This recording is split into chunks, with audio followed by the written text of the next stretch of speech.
So let's have a look at some possible ways to do it.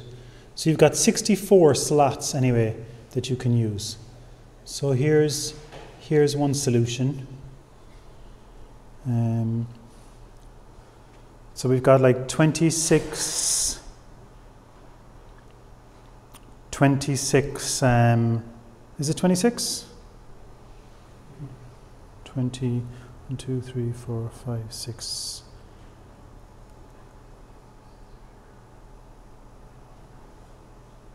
Page 16.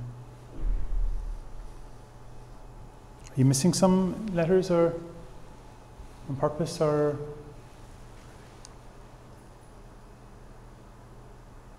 No Q. No V.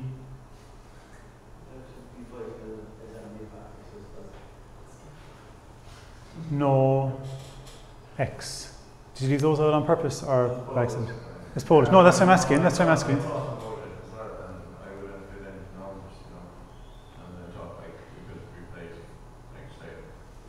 Like you don't need everything, you know. I mean, I'm just a question. And would the L in Polish that has that line through it, would that be considered a different letter or just a kind of L? It's a different letter. So they're not Polish zombies. Okay. So one thing I don't like about this is I think after the zombie apocalypse, no one is going to care about uppercase or lowercase. Do you know what I mean? If you have a message to send and you've only got 64 slots, you've only got 64 slots in your table, I don't know if I'd bother wasting room on uppercase and lowercase, you know. And then you've got your numbers. I think you definitely need digits. Do you know what I mean? If you want to like give coordinates or information, I think you definitely need an efficient way to send numbers. But I don't know if uppercase, lowercase is worth. This other group then had a very different approach. So here we've got slots for letters and slots for numbers, and then with the remaining slots they've given the codes a big meaning. How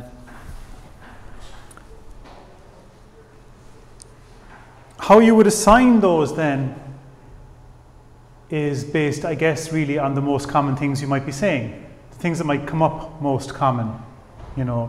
So if this was a secret code between you and your girlfriend, you know, you might be filling the slots with lovey-dovey stuff or dirty stuff maybe, but it would be, you know, the most commonly used terms you might need.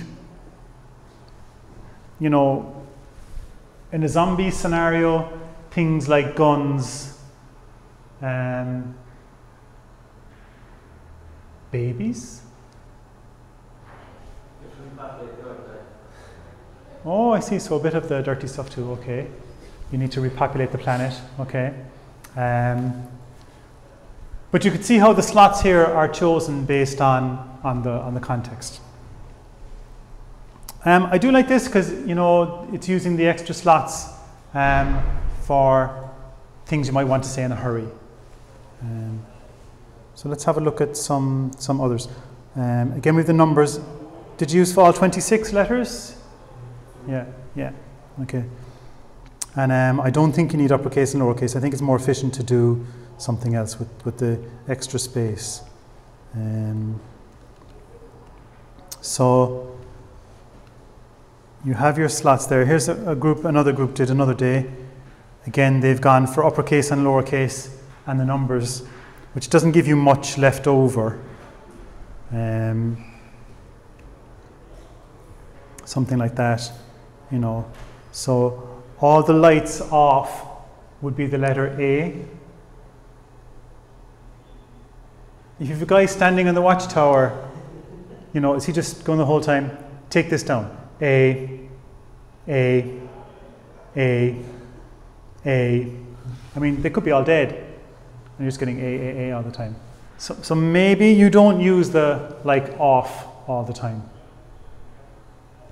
In a communication system, there would probably be a particular frequency. You know, you might have to agree with the people that it's going to be like the light's going to go on for a second. You know, so, you know, it would be like B, B, B. It might be on for 3 seconds. You'd go B, count again, okay, B, you know, and B. You'd have a frequency, you might call it, where you look and see. Okay, I definitely think using all the lights off as a slot is a bad idea. That's probably the gap between them. Do you know?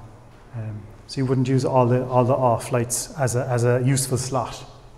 Do you know? One group here came up with, if all the lights are off for more than 2 seconds, then it means nothing. So they were using the A as a slot, all right, but then if it was longer than 2 seconds, just, you know, that's the end of it. You know, there's no problem there. It's a bit of a fudge, but you could see they consider the problem. I guess question mark is a good one. You know, there's a difference between zombies and zombies. You know, big difference. Food and food. So maybe a question mark could be a good one to have. Most people forget a space. You know, is this go to get her or go together? You know, when you're trying to repopulate the planet scenario, could be a big difference. You know, so you probably need a space in there as well.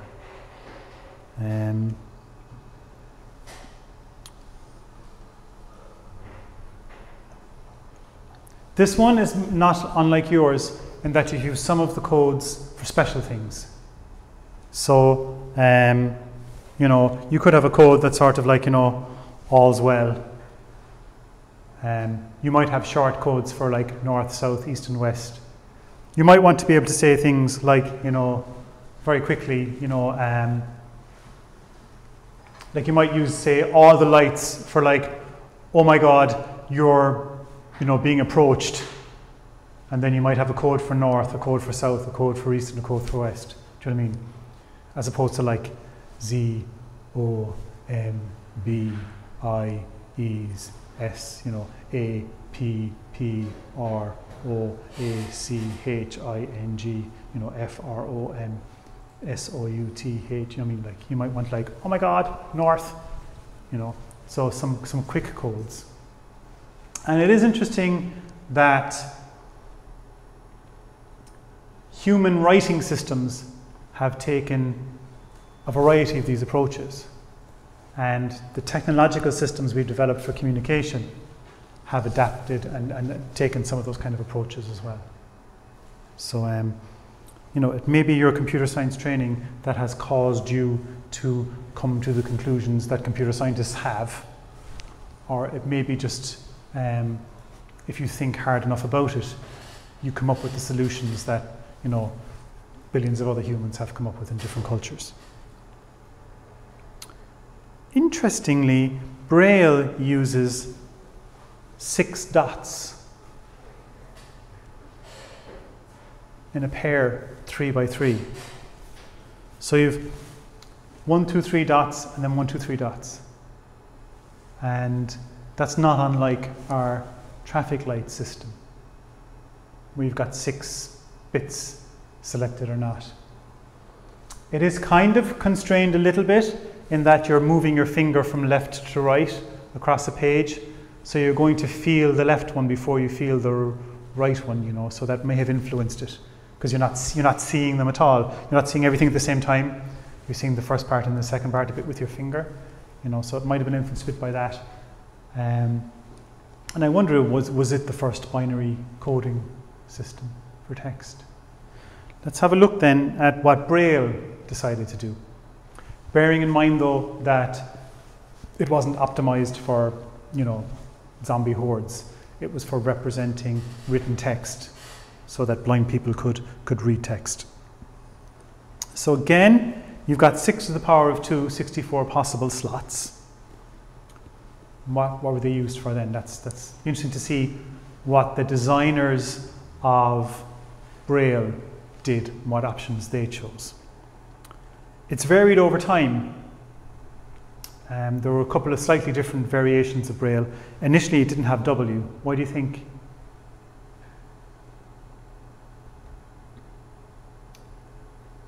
Why didn't you have all the letters?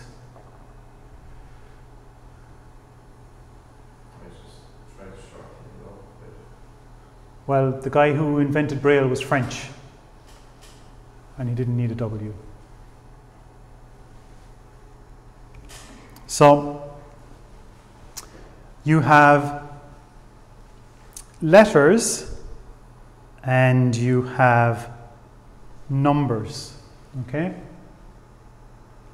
And so they go A, B, C, D, E, F, G, H, I, J, K, L, M, N, O, P, Q, R, S, T. Yeah, so this would be like, say, the American system. So all of the letters then are one after the other.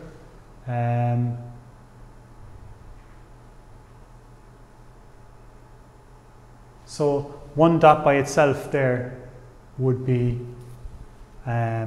just A. You notice that there's no, when you're using like one dot up high for A, it doesn't distinguish between the first column of dots and the second column of dots. Like where you have, say, like if you look at G there, you've got 2 plus 2, okay? But for A, like looking at it, I can see on this table that that dot for the A is in the first column. But if you were moving your finger across the page, I mean, you probably couldn't tell the difference between one dot on the left and one dot on the right. So you notice there's no one dot on its own on the right, because that would be indistinguishable from one dot on the left.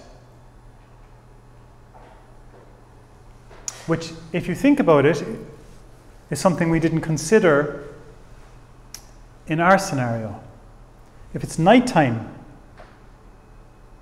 and you're looking at the traffic lights and all you see is one green light, is it the left one or the right one?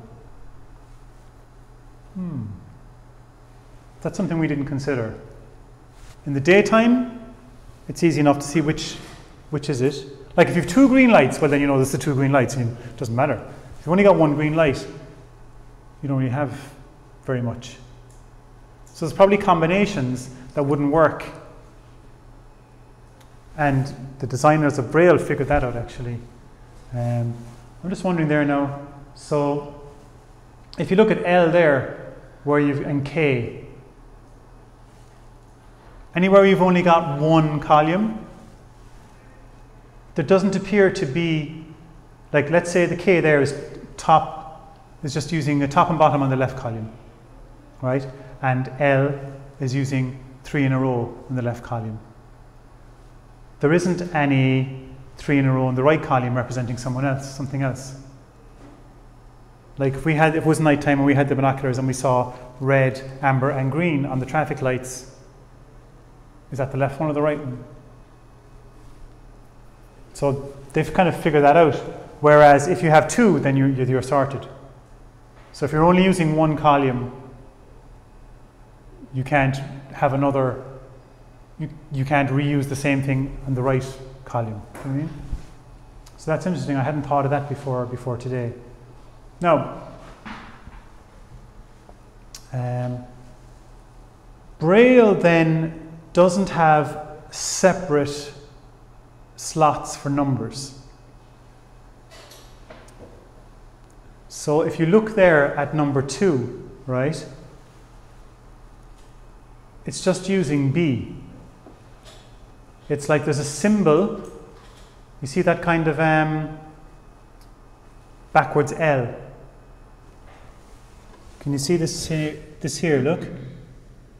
That's one character or one symbol that says this is a number. And then after that then you have a 1, 2, a 3, a 4, a 5, a 6. So it's a bit like we might use in English. Sometimes we might have a hash symbol for meaning number.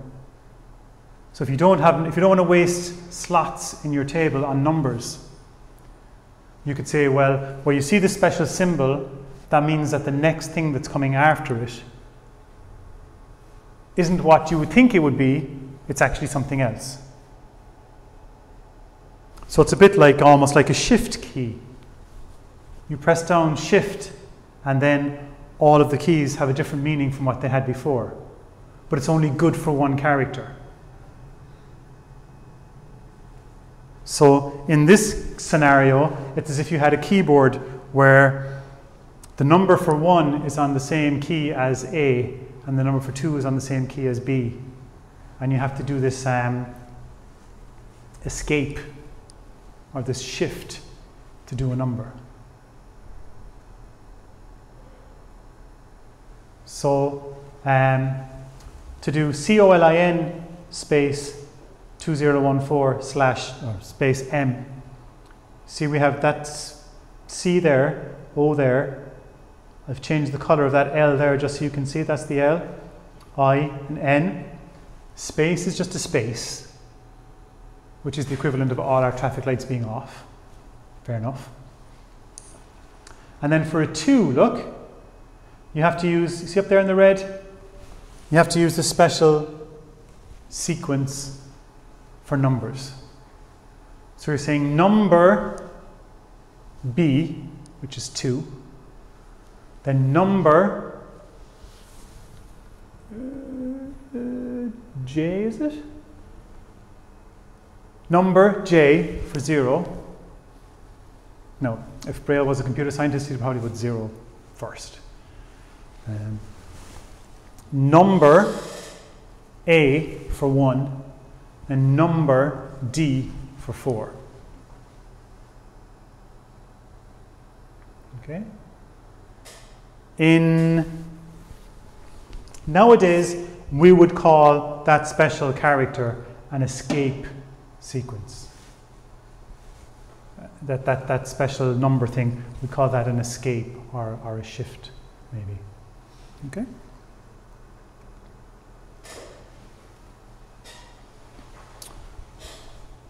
Braille didn't have a lot of slots, so he didn't give uppercase letters a separate slot like we have in ASCII.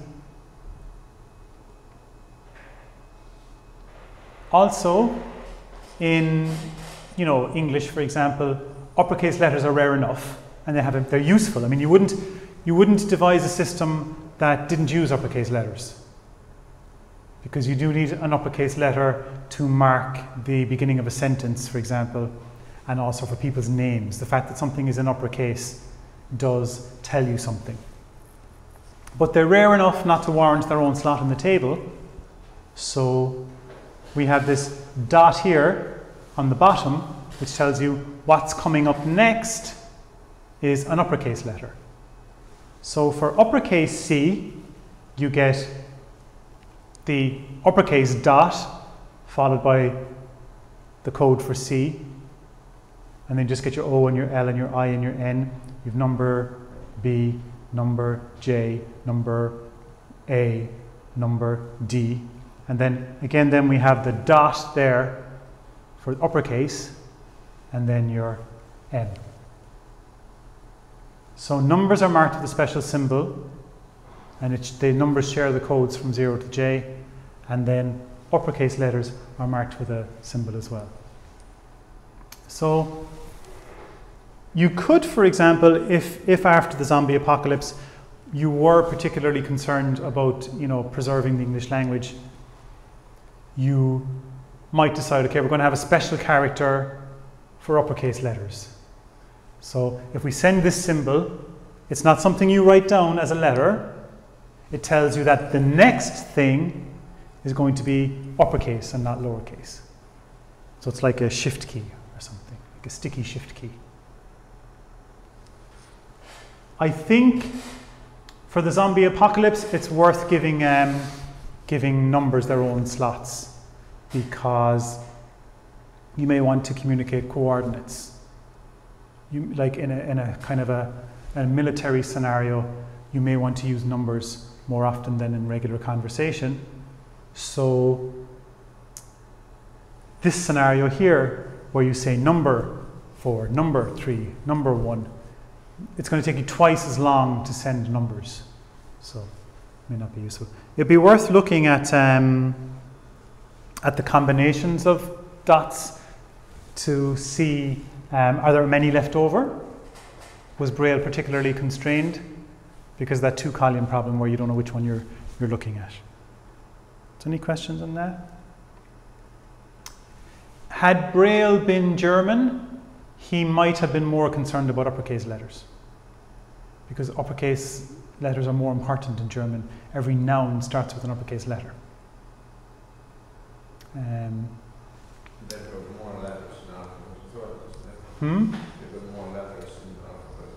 They have a few letters. Does it?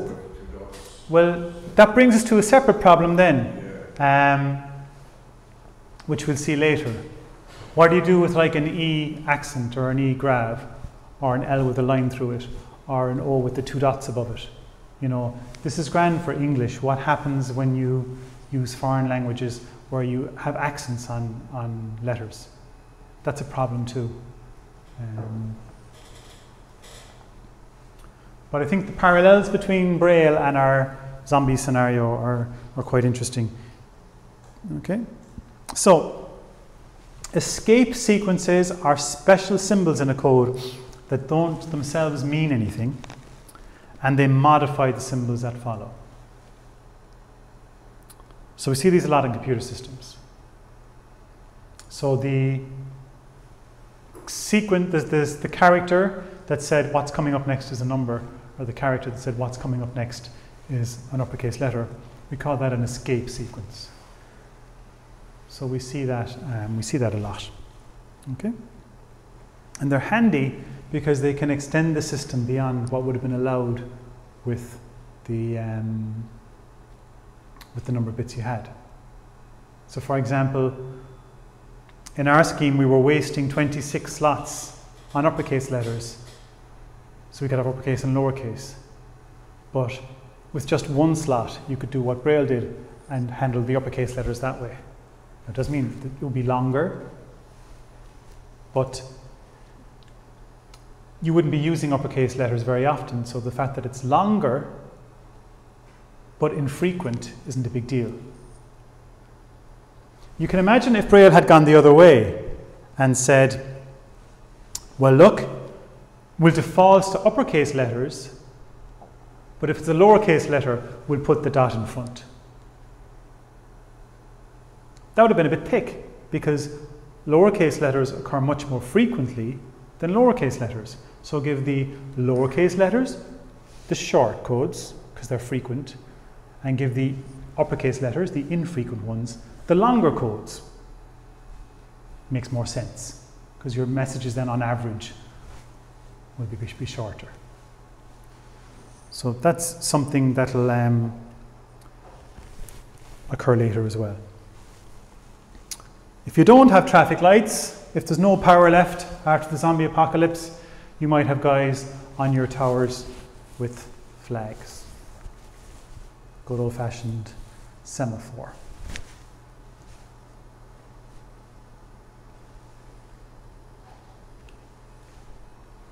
So, you've got some of the things we considered ourselves, okay?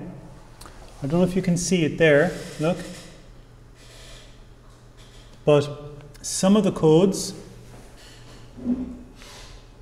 have special meanings. So C on its own means, yeah, you know, acknowledge, that's correct. So you just send back C, and that's taken to mean, yeah, correct. Error or attention is like this, you know, that's a good one. I mean, go figure, you know, waving your arms up and down, you know, I mean, that's your, you know, zombies are attacking, you know, not, you know, I mean, you wouldn't use that for like nice sunny day today, you know, if you're making your choices. But for the most part, you just have letters. How many combinations of flags can you have? How many combinations are there? Have a look there. How many arm positions are there? Just per arm, like you've got up, all the way up. So you kind of got 12 o'clock, that kind of pointing there, straight out, that's 3. Down a bit, that's 4. And is there all the way down? Can you have an arm all the way down? Is that one of them? You can be all the way down. See up there, look, up the top there, the second row, it's all the way down. So you've got 2 arms, you've got 1, 2, 3, 4, and 5. So that's not, that's as much as you could distinguish. Do you mean? There's no point sort of having 12 o'clock, 11 o'clock, 10 o'clock, 9 o'clock, 8 o'clock, 7 o'clock, 6 o'clock. 5 is probably as good as you'll get and distinguish easily from a distance. Well, actually. 2. Yeah, on a clock we actually fit 2 more in. Okay? Now, so 5 on one arm, 5 on the other, how many is that? 5 times 5? 25. How many letters do we have in English? Fuck, we're stuck. Okay? So, what do they do?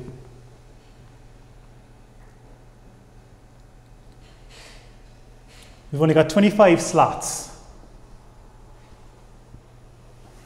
How do they get around it?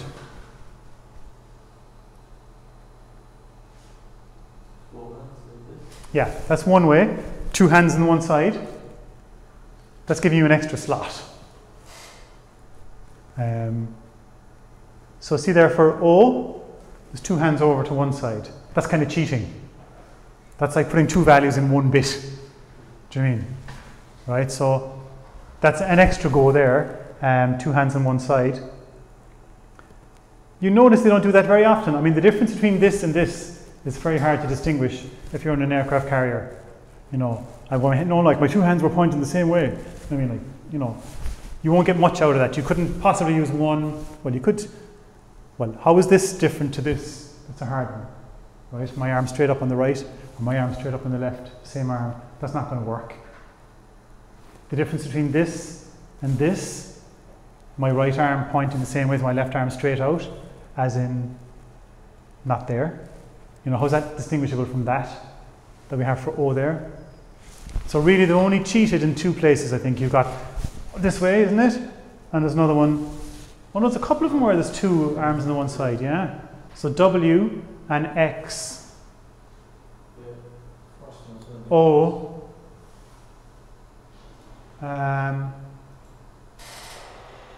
But you can see how if you've only got 25 slots, you do need to figure something out. So doubling up in places.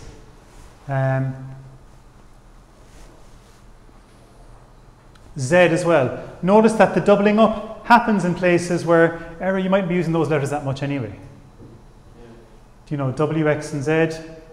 If you read that wrong, if you read X instead of Z, for example, you probably figure out you made a mistake easy enough. So you can see with only 25 slots, you do have a problem. And obviously, 2 arms down is the obvious choice for gaps between the letters. You do need a space as well. So 5 plus 5 gives you 25. That's not very many. So they cross over the hands to make some more combinations. Don't have a choice there. You need some way to figure out. Another option would have been maybe to double up letters that couldn't be confused for each other. I mean, S and Z might have been a good choice.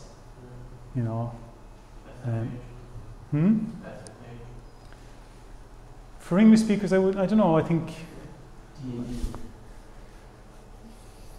I don't know.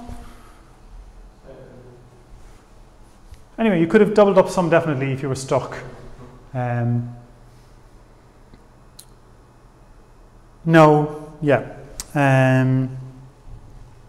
No uppercase, lowercase, you know, you're on an aircraft carrier, you don't have, you know, time for, was that an uppercase Q or a lowercase q? You know, let's discuss that, okay? And letters and numbers are doubling up as well. So just like in Braille, we have a special escape sequence that says this is numbers. That is where, yeah. So you have your rest position, which you need, and then there's one, this one here tells you, well, am I doing it the right way? No. Right arm up, left here. So this one here, the second one on the start, that tells you that that's the escape character sequence for numbers. So this says what's coming up next is a number. Okay? And then A is 1, B is 2, C is 3, D is 4, E is 5. So you duplicate those there. So just like in Braille, you have an escape sequence so letters and numbers can share the same codes. Interestingly though, remember we said that in military scenarios you probably might be using numbers a bit more. So it's a pity that they'd be so long. In Semaphore, you don't say, you know, number A, number C, number B. You say, doing numbers now, and then everything after that is a number until you go back to letters. So this is C, O, L, I, and N. Here, space, taking a rest. This is N. Okay, now I'm doing numbers. I'm on the numbers bit now. And so this is not B, but 2. And this is not J. No, this is not K, but 0. Okay? So you don't have to do numbers 2, numbers 0, numbers 1, right? Once you switch to numbers, everything that comes after that is a number. And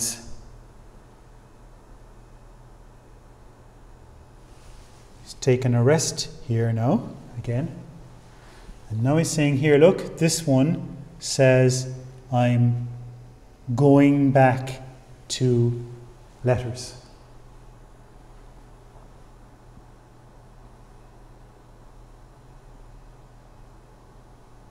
I couldn't figure out why they changed the order there. But if you think about it, you have to be going back. If you're expecting a number and someone sends you a letter, well, okay, we must be going back to letters then. Do you know? So this here says, okay, the letters part, the numbers part is over. Now we're back to letters. So it's a bit more efficient than Braille for doing the numbers. But it means then that the receiver has to kind of keep track. There's like a state. When some information arrives, am I in letters mode or numbers mode? So this requires a bit of intelligence on the part of the receiver. But by making the receiver a bit smarter, the messaging can be much more efficient. So we've managed here now with roughly 25 combinations, a bit more, we did a few extras. But with, you know, maybe 20 what? 26 possibilities, whatever, 27, 28. We've managed to do pretty much everything we might need. I do think it's interesting that as in addition to some escape sequences, some things have short codes as well. So if you send E 8 times, that's a special thing, it means like error. So sometimes E, E, E, E, E, E, E. Okay, you know, something's gone wrong. Okay. I do love this error here.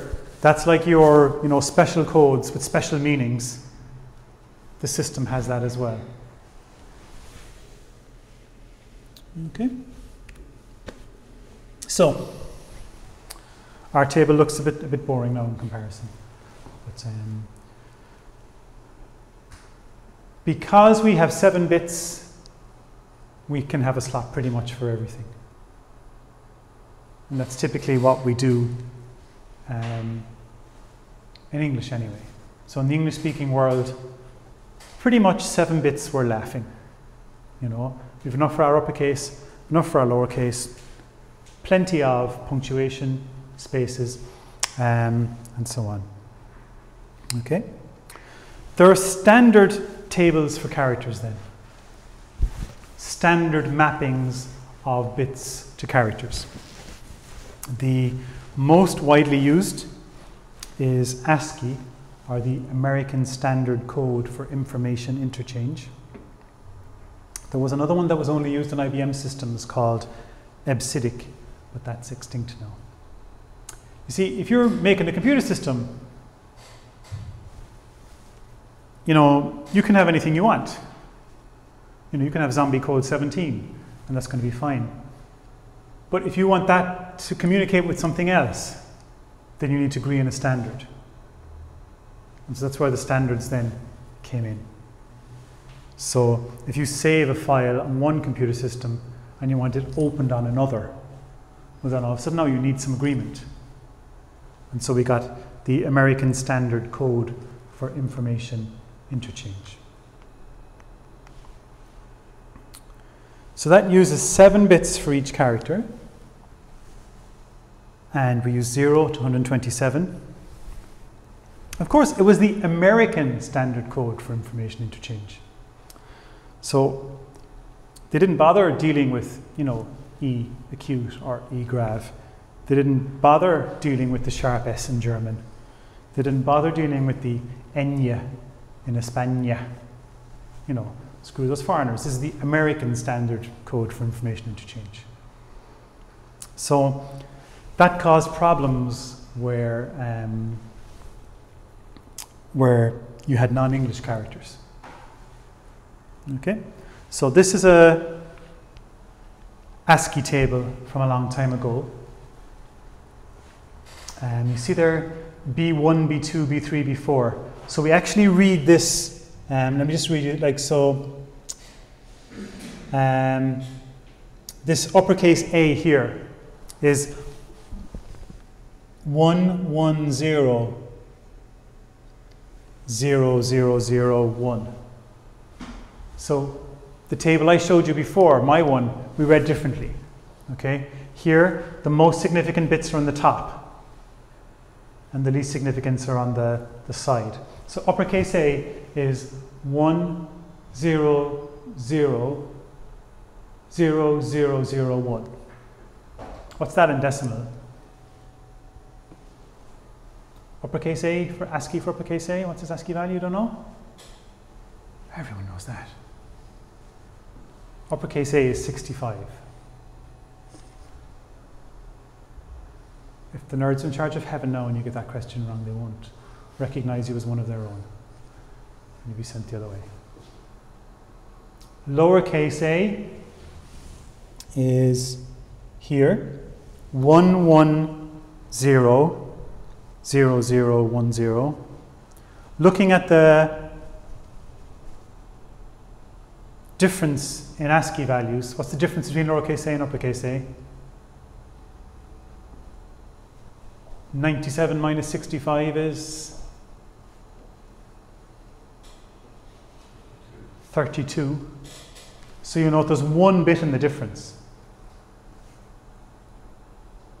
So to convert from uppercase to lowercase, you just change one bit. That's no coincidence. So there's a relationship between the uppercase and lowercase letters. It's only one bit of the difference. Here, there was a whole bunch of things that did various tricks. This one here, 000, character number 7, right? Bell.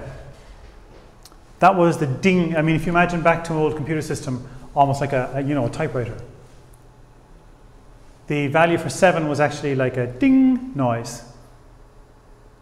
So like if you were messing with the code, you could output character number 7 and the computer would make a noise. Which, we think of characters as just being on the screen. But that bell there was literally ding, to make a noise.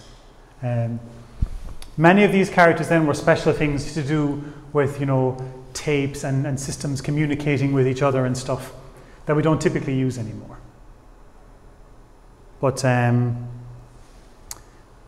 they bring to mind the acknowledgement signals, the two guys with the flags,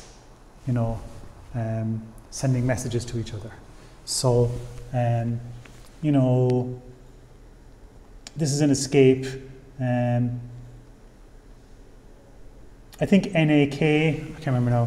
One of them is, look, this is an acknowledgement, saying, got that, correct, whatever, whole bunch of characters. Some of these might have been, to make the tape wind back, whatever. Whole bunch of stuff that we don't use anymore. But they still have slots in the table, and we don't use them. Okay? So ASCII, 7 bits per character. If you're sending or storing a message in English, yip-de-doo, you've got loads. Okay? So in this case, uppercase C is 1000011. Now, what then about the rest of the world? The part of the world where it doesn't speak just English. So, for applications that required non-English characters, we extended ASCII beyond the 127. So, from 128 up to 255, that was kind of undefined. So you could do whatever you wanted with that. So in these systems, uppercase C was always going to be 1000011. Well, actually, when you go to 8 bits, uppercase C would have been 01000011.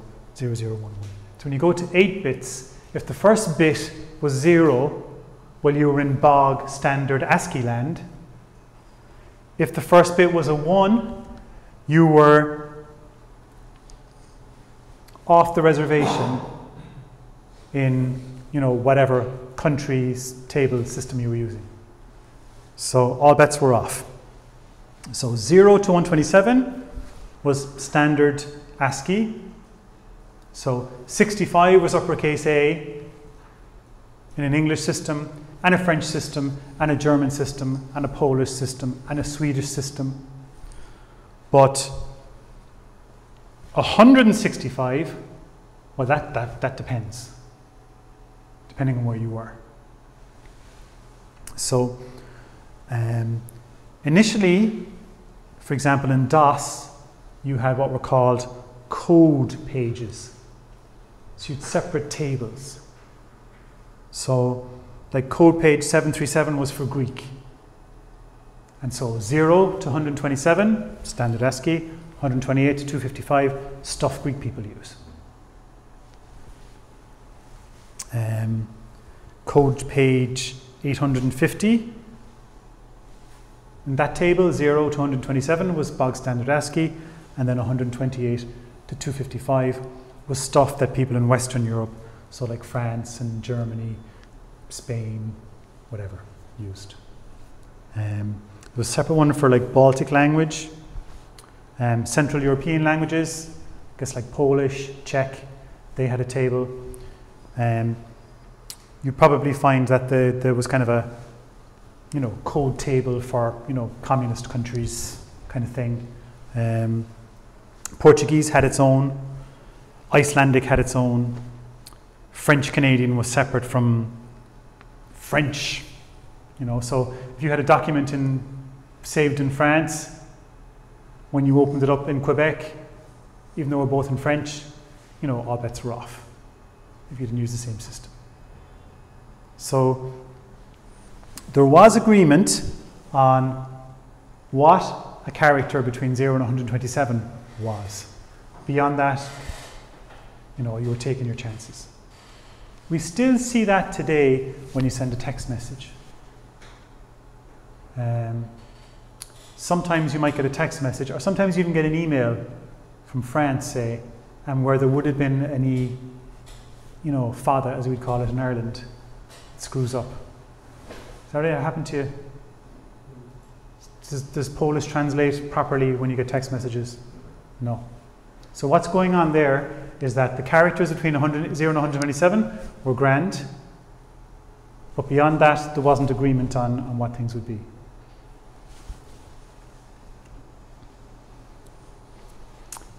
Eventually, we got proper standards, you know. So we got like ISO 88591 for Western Europe, ISO 88592 for Western and Central Europe, and on and on and on. So like, you know, you had one for Greek, one for Hebrew, one for Arabic.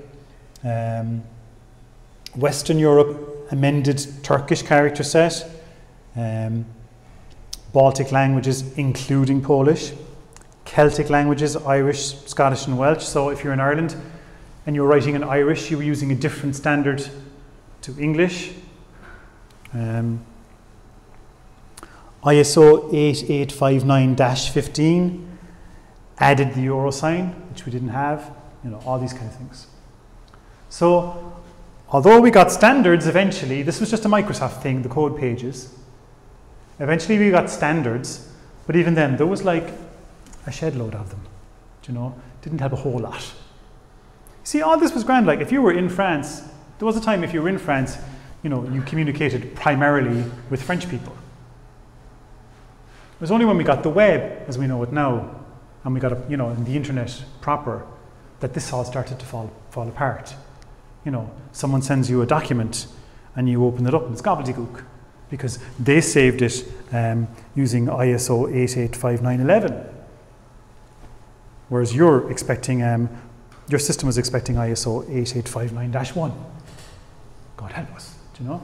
So it also, you know, it went so far, but it was a mess. Okay. Vietnamese was interesting because Vietnamese requires 134 characters. So, you know, Polish was okay, do you know what I mean? The extra stuff Polish has that English doesn't have, there weren't more than 128 of them. Do you know what I mean? There were plenty of slots. But Vietnamese has 134 characters of its own. So in addition to accommodating the 128 in ASCII, they had to figure out where they were going to put the other 134. So they actually cheated and used some of the ones, the makey-uppy things from like 1960 odd that we don't use anymore. And they put some down there. So they used some of the control characters for their Vietnamese characters. SMS then, as we mentioned, is a problem because SMS uses 7 bits per character. So if you're using non-English characters, it starts to break down. There's a special thing called UCS2 that uses 2 bytes per characters. And that can code a variety of characters then. But of course using twice the amount of space then per character. So this was a big problem for Gaelscoileanna, Irish-speaking schools that were sending text messages out to parents because one fada in the message meant the whole message took 2 slots per character instead of 1. So a message in Irish was twice as long as the equivalent message in English, if you know what I mean. If you constrained yourself to the non-accented characters, if you didn't use any fathers. So they found they were paying twice as much for their text messaging services, which was annoying them. So some countries have kind of national standards. So France would have adopted a separate system where they can accommodate the accents without going to the 2-letter codes. Okay, so that was an issue that came up. So in the next class we'll start looking at Unicode, which tries to solve those problems and be all singing and all dancing. Okay, thanks guys. Any questions?